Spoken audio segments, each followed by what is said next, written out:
ও মনীষ madam, high court কি রক্ষা কবচ দিল নাকি বরের সঙ্গে জেলে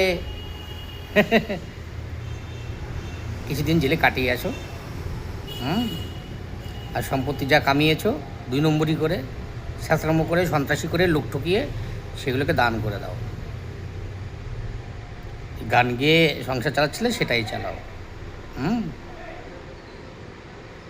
এরপর যদি শাস্ত্রাম্য করতে গিয়ে ধরা পড়ে না, হাইকোর্ট মাইকোর্ট পুলিশ মুলিশ দেখবে না, লোকে রাস্তাতেই বিচার হয়ে যাবে। শালা দেখে মনে হয় ভাজা মাছটি উল্টে খেতে জানে না, এত বাবা দেখলেই মনে হয় মায়া, আহা হারে। শালা চোচ্ছাস্ত্র কোথাকার। বাবা মা এটাই শিখিয়েছে নাকি? মা গান করে বেড়াবি, লোক ভুলাবি, আর পেছন দিয়ে সব হাতিয়ে নিবি। আর সঙ্গে বিয়ে করেছে একদম পারফেক্ট জুটি, একটা সন্ত্রাসী মালকে বিয়ে করেছে।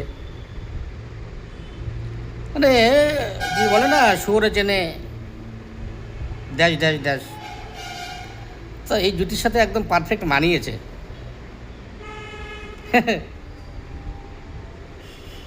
ঠাকুরের গান গেয়ে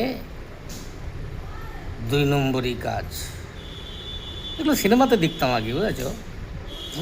বাস্তবে একদম মুন্সি দেখিয়ে দিল। ম্যাডাম তুমি দেখিয়ে দিয়েছ,